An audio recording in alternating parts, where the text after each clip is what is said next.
Hello everyone, welcome to my channel. तो अभी अब हम बात करते हैं हमारे एनाटॉमी के नेक्स्ट टॉपिक की। तो एनाटॉमी का जो नेक्स्ट टॉपिक है उसमें हमारे यूट्राइन ट्यूब आ गए, क्योंकि जो प्रीवियस टॉपिक था हमारा उसमें हमने यूट्रस के बारे में किया था completely with function with diagram. तो वो यूट्राइन ट्यूब है जिसको हम फोलोपाइन ट्यूब्स के भी नाम से जानते हैं।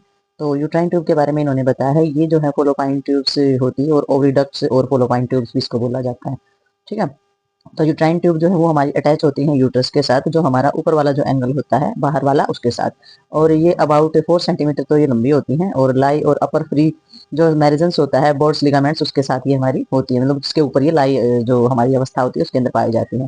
और ये वही एक्सटेंड होती है हमारी, यानी कि जो फैली हुई होती है अपवर्ड्स आउटवर्ड्स टूवर्ड्स, यानी कि हमारी जो फैली हुई होती है बाहर की तरफ और ऊपर की तरफ और आगे की तरफ साइडों में, और जो पेल्विस देन कवर जो डाउनवर्ड्स और पेल्विस की तरफ ये हमारा नीचे की तरफ पीछे की तरफ मुड़ी हुई होती है। ठीक है। तो ये जो फैली हुई होती है ये हमारी सारी दिशाओं में और पीछे की तरफ मुड़ी हुई होती है पेल्विस से, जो हमारा कर्व होता है पेल्विस का उस तरीके से। ठीक है। तो वो हमारी पीछे की तरफ मुड़ी हुई होती है। तो ये हमें पता चल गया कि यूट्राइन ट्यूब जो होती है फोलोपाइन ट्यूब्स जो होती हैं उनकी जो सिचुएटेड होती है लोकेशन होती है वो किस तरीके से होती है। तो नेक्स्ट इसमें आ जाता है स्ट्रक्चर्स ऑफ यूट्राइन ट्यूब। तो जो हमारी यूट्राइन ट्यूब होती है उसका स्ट्रक्चर्स कैसा होता है। इसमें सेम 3 लेयर कंसिस्ट की गई है, जैसे कि हमारी यूट्रस के अंदर होती है। आउटर कवरिंग लेयर में हमारी पेरिटोनियम्स होती है, मिडल लेयर में स्मूथ मसल्स होती है हमारी, और जो हमारी इनर लेयर होती है वो म्यूकस मेम्ब्रेन्स की बनी हुई होती है, जो हमारे सिलिटेड एपिथेलियल टिश्यूज के अंदर पाए जाते हैं। टिश्यूज का तो आपको पता ही होगा, स्मूथ मसल्स कैसी होती है उसका भी पता होगा, और आउटर कवरिंग यानी कि बाहर की चीजों को ढकती हुई जो होती है। ठीक है। तो नेक्स्ट इसमें आ जाता है the uterine tube divide into 3 parts. तो जो यूट्राइन ट्यूब होती है वो हमारी 3 पार्ट में डिवाइड की गई है। तो सबसे पहला जो पार्ट है वो हमारा स्टेमस। ठीक है। तो स्टेमस में ये हमारा कहाँ तक फैला हुआ होता है, ये हमारा ऊपर और बाहर का जो एंगल होता है हमारा यूट्रस का वहां तक ये फैला हुआ पाया जाता है। तो डायग्राम भी देख सकते हैं इसके लिए आप। ये सेकंड है हमारा एम्पुला। ठीक है। तो एम्पुला जो है वो हमारा मिडिल पोर्शन होता है, मिडिल पोर्शन को एम्पुला बोला जाता है। और भाई 3 जो हमारा होता है वो होता है इनफंडिबुलम्स। तो इनफंडिबुलम्स जो होता है ये फनल शेप में पाया जाता है टर्मिनल तक। और पोर्शन जो हमारा टर्मिनल पोर्शन होता है ट्यूब का, इसमें फनल यानी कि कीप के आकार का ये होता है। और फंडिबुलम्स जो होता है उसका जो एंड होता है वो हमारी फिंगर प्रोजेक्शन होती है, यानी कि जैसे उंगलियां होती है ना हमारे हाथ की, इस तरीके की हमारी इसमें प्रोजेक्शन पाई जाती है। इस तरीके का स्ट्रक्चर इसका पाया जाता है जिसे हम फिब्रम्स बोलते हैं। ठीक है। फिब्रम्स होती हैं जो कि हमारा फिंगर लाइक स्ट्रक्चर्स होता है उसको बोला जाता है। तो लास्ट में देखा होगा आपने फोलोपाइन ट्यूब के बाद में जो फिंगर लाइक स्ट्रक्चर्स होता है जो हमारे ओवरी की तरफ पाए जाते हैं। ठीक है। और वो ओवा जो होता है एग जो होता है उसको कैच करने के लिए वो होते हैं। तो वही ब्लड सप्लाई लिम्फ ड्रेन्स और नर्व सप्लाई इसके अंदर आ गई हैं। इसमें आपने सिर्फ नर्व के नाम कहाँ से कहाँ तक लेकर के जाती हैं, और जो हमारी नर्व होती है कहाँ से कहाँ तक जाती है, और हमारी आर्टरी और भी इनके नाम जरूर याद रखने हैं। तो इसमें जो फंक्शन जो हमारा फंक्शन है यूट्राइन ट्यूब के पहले वो देखेंगे। तो सप्लाई में तो इन्होंने बता ही दिया है, सेम यूट्रस वाला, जैसे कि यूट्रस को ब्लड सप्लाई होती है नर्व सप्लाई होती है और ड्रेन्स होता है, सेम ऐसे ही हमारा यूट्राइन ट्यूब को भी होता है। वही आर्टरी जो है जो यूट्रस को सप्लाई करी है वही हमारी जो है ये जो ट्यूब होती है हमारी दोनों साइड उसको भी सप्लाई करती है। ठीक है। तो नेक्स्ट इसमें आ जाता है फंक्शन है हमारा यूट्राइन ट्यूब के। तो सबसे पहले इन्होंने बताया है जो हमारी यूट्रस होती है उस वो सबसे पहले क्या करती है, tube in the close neck of the ovaries so it act as a pregnancy for the ova. तो इसका काम क्या होता है, इसका जो पोर्शन होता है ये हमारा जो ट्यूब होती है फोलोपाइन ट्यूब जो होती है यूट्राइन ट्यूब जो होती है ये हमारी ओवरी से सबसे ज्यादा कनेक्ट होती है। ठीक है। ओवरी से कनेक्ट होने के बाद काम क्या रह जाता है इसका, इसका काम होता है जो एग होता है जो ओवा होता है उसको पास करती है। ठीक है। तो यूट्राइन ट्यूब जो होती है वो ओवा को पास करने का काम करती है, यानी कि जो एग हम जिसको बोल रहे हैं उसको पास करने का काम करती है।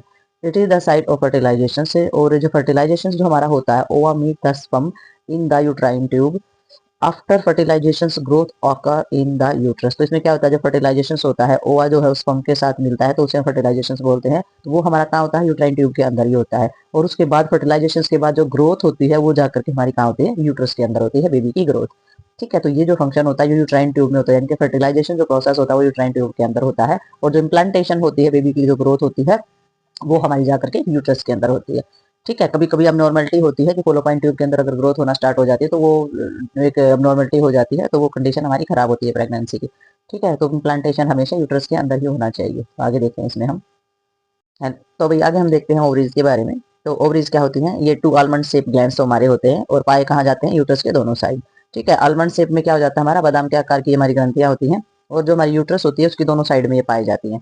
ठीक है। और प्रेजेंट होती हैं बिलो द यूट्राइन ट्यूब। ठीक है। तो हमारी यूट्राइन ट्यूब के ऊपर और अटैच होती है हमारी बैकवर्ड जो हमारे लिगामेंट्स होते हैं उसके साथ ही हमारी जुड़ी हुई होती है, और यूट्रस बोर्ड बैंड जो टिश्यूज होते हैं उनके साथ, जो कि हमारी किसमें होती है, मिजोवेरियम्स। ठीक है। तो उसके साथ ही हमारे जुड़े हुए होते हैं, पीछे से अलग से जुड़े हुए होते हैं और आगे से अलग से जुड़े हुए होते हैं। ठीक है। तो इसमें जो है 2.5 से लेकर के 3.5 सेंटीमीटर ये हमारी लंबी होती है और 2 सेंटीमीटर की हमारी चौड़ी होती है और इसकी जो मोटाई होती है वो हमारी 1 सेंटीमीटर होती है। ठीक है, तो वो ओवरीज के फिगर में यानी कि आगे जाके जो हमारा डायग्राम है उसमें हम देख सकते हैं। तो स्ट्रक्चर्स जो है हमारी ओवरी का वो किस तरीके से पाया जाता है। तो जो स्ट्रक्चर्स है ओवरी का उसके अंदर हमारी कौन कौन सी चीजें कंसिस्ट की गई हैं। तो इसमें सबसे सबसे पहले जो हमारा बताया गया है उसमें आ जाता है germinal epithelials cover surface of ovary. Ovary को जो हमारे जर्मिनल एपिथेलियल्स होते हैं वो ढक करके रखते हैं सबसे पहले ऊपर वाले पार्ट को। ठीक है। दूसरा टुनिका एल्बेजिनिया जो हमारी होती है वो हमारे वाइट्स जो कैप्सूल्स होते हैं connective tissue present below the germinal epithelials. ठीक है। तो हमारे जो कनेक्टिव टिश्यूज होते हैं वो बिलो में पाए जाते हैं। ठीक है। तो इसमें जर्मिनल एपिथेलियल्स के तो ये हमारी सिर्फ चीजें बताई गई है कि ओवरी जो है उसके आसपास की जो चीजें होती हैं वो क्या क्या पाई जाती है। तो व्हाइट कैप्सूल्स से कनेक्टिव टिश्यूज जो होते हैं वहां पर प्रेजेंट होते हैं। जर्मिनल एपिथेलियल्स जो होते हैं वो बिलो पाई जाती है इसके। और मेडुला जो होती है वो बिलो प्रेजेंट होती है एल्बुजिनिया के और क्या कंसिस्ट करती है फिब्रोज टिश्यूज और ब्लड वेसल्स और नर्व जो है ये हमारी बनाने का काम करती है। ठीक है। मेडुला में जो मेडुला क्या है अंदर वाला भाग है, कोर्टेक्स क्या है बाहर वाला भाग है।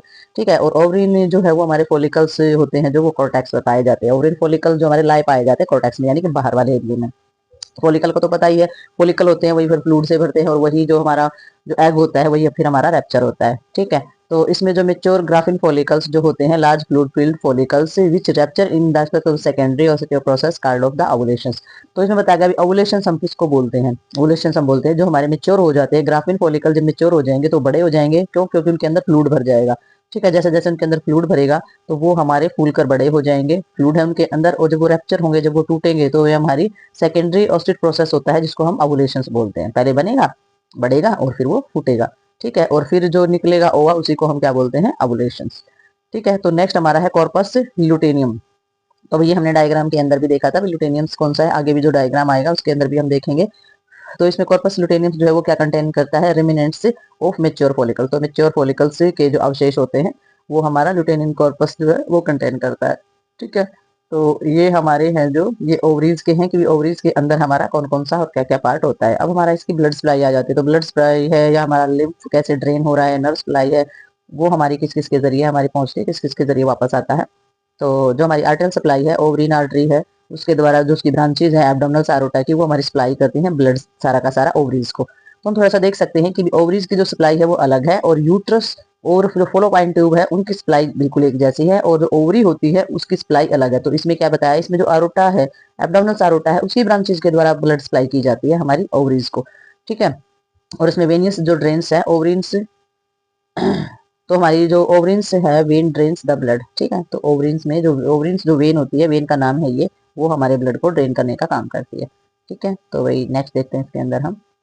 तो इसमें आ जाता है हमारा लिम्फ ड्रेन। तो सबसे पहले लिम्फ ड्रेन के अंदर देखेंगे ये हमारी लेटरल एरोटिक जो हमारी पेरियोटिक लिम्फ नोड्स होती है उसके द्वारा किया जाता है और vessels flow same route of artery. और ये बिल्कुल वही सेम रूट होता है जो आर्टरी का हमारा होता है। तो सेम रूट से ये हमारी जिस रूट से आर्टरीज का जो फ्लो होता है वो जाता है उसी से हमारा लिम्फ ड्रेन्स भी होता है। तो रूट ये सेम बताया गया है। नर्व सप्लाई किस में होगी, सिंपैथेटिक नर्व जो है वो सेक्रेल आउटफ्लो और सिंपैथेटिक नर्व जो होती है वो हमारी क्या करेगी lumen outflow supply the ovaries. ठीक है। तो जो नर्व सप्लाई की जाती है वो हमारी सारी की सारी पैरासिम्पैथेटिक और सिंपैथिक जो होती है उसके द्वारा की जाती है। ठीक है। वे देख लेना है आपने कौन से वे से हमारी ये जा रही है। ठीक है।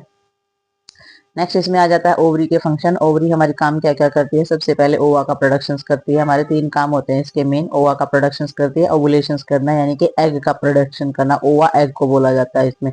और ये प्रोडक्शन कर रही है एस्ट्रोजेनेसिस जो हमारा हॉर्मोन्स होता है और प्रोडक्शन कर रही है प्रोस्टोजेनेसिस।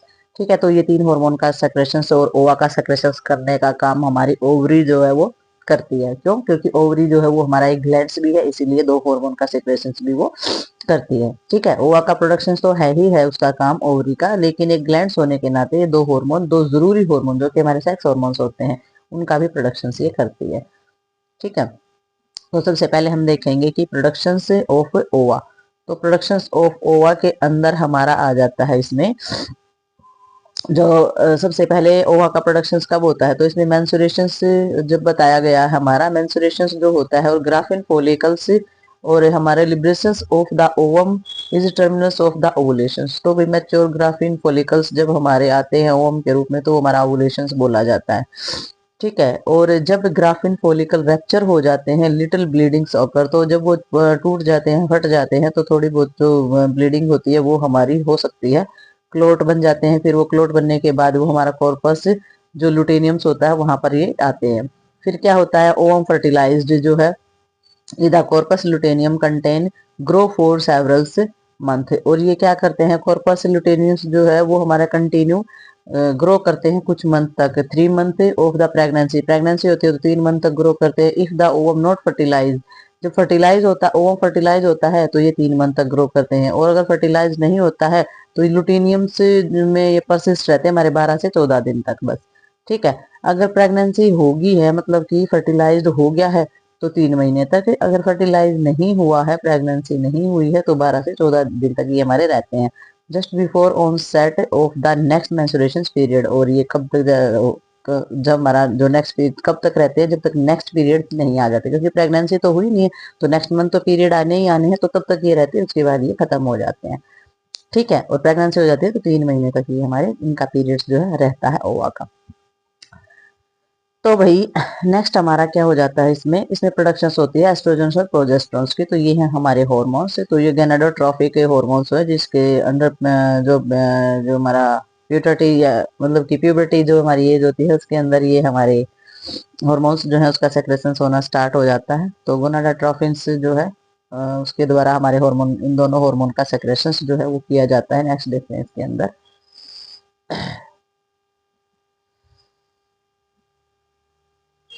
और भाई गोनाडोट्रोफी ने जो बताया उसके द्वारा सेक्रेशन किया जाता है, और ये प्रोडक्शन होता है हार्मोन बाय द ओवरीज। ठीक है। तो इन हार्मोन्स का जो प्रोडक्शन होता है वो ओवरी के द्वारा किया जाता है। तो एस्ट्रोजन जो है वो सीक्रेट होता है ओवरी के जो हमारे childhood return after of the menopause. ठीक है। प्रोजेस्टेरोन जो होता है वो सीक्रेट होता है हमारा कॉर्पस लुटेनियम्स। तो इसमें तो एस्ट्रोजन तो दिखाई रखा, उसका जो सेक्रेशन होता है वो ओवरी के द्वारा हमारा होता है। ठीक है। तो इसमें चाइल्डहुड यानी कि एज बताई गई है, तो उसके उसमें हमारा चाइल्डहुड से यानी कि बचपन से यानी कि कम एज से स्टार्ट हो जाएगा, प्यूबर्टी एज से स्टार्ट होगा, और मोनोपोज के टाइम तक ये सीक्रेट होता रहता है। और प्रोजेस्टेरोन जो होता है वो हमारा कॉर्पस लुटेनियम से हमारा सीक्रेट होता है। तो ये हमारी दोनों के दोनों हार्मोन्स का एक टाइम है जो कि सिक्रेशन का टाइम होता है इसका। तो इसमें जो हमारी प्यूबर्टी इन फीमेल्स होती है, यानी कि फीमेल्स की जो यौवन अवस्था होती है उसके बारे में बताया गया। ये जो एज होती है, इंटरनल रिप्रोडक्टिव चेंजेस इसके अंदर बहुत ज्यादा आते हैं फीमेल्स के अंदर। तो प्यूबर्टी यानी कि जो एज होती है 10 से 14 ईयर्स हमारी बताई गई है। ठीक है। तो उस एज के अंदर जो है बहुत सारे चेंजेस आते हैं लेडीज के अंदर। दिस कार्ड ऑफ द, आगे देखेंगे इसमें क्या दे रखा है, इसको क्या बोलते हैं मुझे तो पता है, आपको देखना है, थोड़ा सा स्ट्रक्चर समझ लें उससे पहले। तो सबसे पहले हमारा क्या बोला जाता है, हाइपोथैलेमस। ठीक है। तो इसमें देखते हैं कि भी जो चेंजेज आते हैं एज ए हार्मोन से किस तरीके से चेंजेज आते हैं। ठीक है। तो वो चेंजेस इसमें दिखा रखे। तो हाइपोथैलेमस हमारा कहाँ होता है, ब्रेन के अंदर होता है। तो चेंजेज आते हैं, मानसिक स्थिति में भी चेंजेस आते हैं, फिजिकली भी चेंजेस आते हैं, और मेंटली भी चेंजेस आते हैं। तो इसमें जो हाइपोथैलेमस है वो क्या करेगा, उससे रिलीज होगा लुटेनियम्स हार्मोन्स, यानी कि LHRH रिलीजिंग हार्मोन्स। तो ये हमारा हार्मोन्स जो है ये रिलीज होगा। ये हार्मोन्स जब रिलीज होगा तो इंटीरियर जो हमारी प्यूटरी जो होता है वहां तक। ठीक है। उसके बाद क्या होगा, उससे दो हार्मोन्स का सेक्रेशन होगा। हार्मोन्स जो हमारा फोलिकल स्टिमुलेटेड हार्मोन FSH, और लुटेनिंग हार्मोन्स जो LH होता है। ठीक है। तो ये दो हार्मोन्स हमारे हो जाएंगे। इससे क्या होगा, जो हमारा FSH होगा इससे ओवरिन फॉलिकल्स बनना स्टार्ट हो जाएंगे, और ओवरिन फॉलिकल जब बनना स्टार्ट हो जाएंगे तो एस्ट्रोजेनेसिस जो हमारा हार्मोन्स है उसका सेक्रेशन होगा। और लुटेनियम हार्मोन्स यानी कि LH हार्मोन्स होगा, उससे हमारा कॉर्पस लुटेनियम्स होगा, और उसके द्वारा हमारा फिर हमारा प्रोजेस्टेरोन हार्मोन का सेक्रेशन होगा। तो ये दोनों ही हमारी कंडीशन दिखा रही है जो फीमेल्स के अंदर जो रिप्रोडक्टिव सिस्टम जो होता है उसके अंदर किस तरीके से हमारा जो हॉर्मोन्स है वो किस तरीके से हमारे स्टिमुलेट होते हैं, और किस तरीके से हमारा जो है हार्मोन का सेक्रेशन करते हैं। ठीक है। तो ये हमारे दोनों हार्मोन्स इस तरीके से सेक्रेशन करते हैं, और हाइपोथैलेमस जो है वो इसका मेन रहता है जो इसको स्टार्ट करता है इस प्रोसेस को। ठीक है। तो नेक्स्ट देखते हैं इसके अंदर हम। तो भाई ये जो पीरियड होता है हमारा, ये जो हम पीछे से लाइन पढ़ रहे हैं उसी का है। तो इस एज में ये हमारा कब शुरू हो जाता है ये पीरियड्स, ये जो प्यूबर्टी एज से जो हमारी चीजें स्टार्ट होती हैं, ये हमारा चाइल्ड ब्रिंगिंग पीरियड्स स्टार्ट हो जाता है, यानी कि गर्भ धारण की जो अवस्था होती है उससे हमारा स्टार्ट होता है। ठीक है। चाइल्ड ब्रिंगिंग पीरियड्स क्या होता है, जिसमें गर्भ धारण हो जाता है लेडीज का। गोनाडोट्रोफी जो है वो सीक्रेट होता है बाय इंटीरियर ऑफ द प्यूटरी। ठीक है। तो ये जो हमारा होता है ये सीक्रेट होता है हमारा इंटीरियर प्यूटरी, और सेटिमुलेट होता है कहाँ से, ओवरीज के द्वारा। और फोलिकल सेटिमुलेट होते हैं हार्मोन्स एंड द लुटेनियम जो लुटेनिंग से जो हमारे हार्मोन्स होते हैं आर आल्सो रिलीज। तो हमारे फिर ये दोनों के दोनों हार्मोन्स जो है ये रिलीज हो जाते हैं। ठीक है। तो जब ये सेटिमुलेट होते हैं, जब सीक्रेट होता है हमारा गोनाडोट्रोफिन का जब सेक्रेशन होता है, फिर ये हमारे दोनों हार्मोन्स का सीक्रेट होना स्टार्ट हो जाता है। ठीक है। तो हॉर्मोन्स जो होते हैं वो बहुत बड़ा रोल अदा करते हैं इसके अंदर, इसीलिए हमें सबसे पहले अपनी फिजिकल और मेंटल कंडीशन में हॉर्मोन्स जो होते हैं उनको बैलेंस किया जाता है। हार्मोन बैलेंस है तो हमारी बॉडी की जो अंदर का जो मेटाबॉलिज्म होता है, अंदर का जो मैकेनिज्म सिस्टम होता है वो बहुत ही स्मूथली काम करता है और अपने आप ही सारी चीजें ठीक रहती हैं। तो इसके लिए हमने अपनी अपनी मेंटल कंडीशन, अपनी फिजिकल कंडीशन और अपनी डाइट और अपनी एक्सरसाइज, इन सभी चीज़ों का ध्यान रखना चाहिए ताकि हमारी सारी की सारी चीज़ें जो है बॉडी के अंदर स्मूथली वर्क कर सकें। ठीक है। तो नेक्स्ट इसमें देखते हैं हमारी प्यूबर्टी जो एज होती है वो बिटवीन 10 से 14 साल हमारी मानी गई है। तो इसके दौरान जो टाइम होता है फिजिकल और साइकोलॉजिकल चेंजेज आते हैं हमारे बहुत ज़्यादा। ठीक है। तो जो फीमेल्स होती है उसके अंदर फिजियोलॉजिकल फिजिकल और हमारे साइकोलॉजिकल चेंजेज होते हैं वो बहुत ज़्यादा आते हैं। तो क्या क्या हो जाते हैं इसके अंदर जो चेंज आते हैं, इसमें हमारा डिपोजिट हिप एंड ब्रेस्ट, तो हमारा जो हिप और ब्रेस्ट होता है उस पर फैट जो है वो ज़्यादा जमना स्टार्ट हो जाता है, यानी कि हैवी बनाना स्टार्ट हो जाता है। यूट्रस और यूट्राइन ट्यूब और जो हमारी ओवरी होती है वो हमारी क्या हो जाती है, मेच्योर हो जाती है। ठीक है। तीनों के तीनों जो ऑर्गन्स होते हैं वो हमारे मेच्योर हो जाते हैं और मेंस्ट्रुएशन साइकिल्स जो है वो आना स्टार्ट हो जाते हैं और ओवुलेशन होना स्टार्ट हो जाता है और मेंसेज आना स्टार्ट हो जाते हैं। ठीक है। और ब्रेस्ट में चेंजिंग आना स्टार्ट हो जाती है, इलाज साइज जो ब्रेस्ट होती है उसका साइज भी बड़ा होना स्टार्ट हो जाता है। प्यूबिक और जो हमारा एक्जिला या हेयर जो ग्रोथ यानी कि वेजाइनल एरिया होता है हमारा, या फिर हमारी एक्जिला होती है उसके अंदर हेयर आना यानी कि बाल आना स्टार्ट हो जाते हैं। ठीक है। और इंक्रीज हो जाती है हमारी height of the boardings of pelvis, तो पेल्विस का जो बोर्ड लाइन होती है वो भी हमारी क्या हो जाती है, हाई होना यानी कि बड़ा होना, यानी कि उसका बढ़ना स्टार्ट हो जाता है। तो ये जो चेंजेस हैं ये हमारी प्यूबर्टी एज यानी कि यौवन अवस्था जब स्टार्ट होती है फीमेल्स के अंदर, तो ये हमारी होनी स्टार्ट हो जाती है। ठीक है। तो ध्यान से समझना, ये बहुत बार क्वेश्चन आता है। तो नेक्स्ट देखते हैं इसमें हम, अब हम देखेंगे थोड़ा सा ओवरी के बारे में समझेंगे। तो ये है हमारी ओवरीज, और ओवरीज की जो सारी की सारी जैसे कि ये सारी कंडीशन दिखा रखी है हमारी, ये हमारा थोड़ा सा प्री मॉडल्स हमारा फॉलिकल्स आ जाता है, ये प्राइमरी हो जाती है हमारी फॉलिकल की कंडीशन, फिर ऐसे ये बढ़ता है, फिर ऐसे बढ़ता है, ऐसे बढ़ता है, फिर ये सेकेंडरी हो जाती है, जर्मिनल्स एपिथेलियल्स ये हमारे बीच में धागे जैसे ये दिखाए गए हैं। और फिर हमारी ये तुनिका एल्बा जो हमारे कॉर्टेक्स चीजें होती है वो इसकी यहाँ पर दिखाई गई है। तो फिर ये हमारी कंडीशन ये होती है एग की। तो ये एग का प्रोसीजर दिखा रखा है कि एग जो है किस तरीके से बनता है ओवरी के अंदर। और फिर एक टाइम कैसा आता है कि जो एग है, जो ये जो हमारा पूरा का पूरा फॉलिकल्स होता है, ग्राफिन फॉलिकल्स बोलते हैं, ग्राफिन फॉलिकल के अंदर ये हमारा एग है।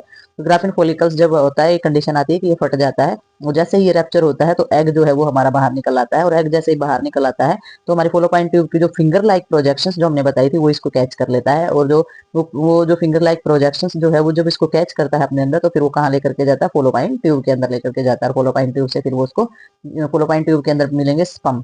ठीक है। तो स्पम के साथ होता है फर्टिलाइजेशन और फिर जाता है हमारा यूट्रस के अंदर इम्प्लांटेशन होने के लिए।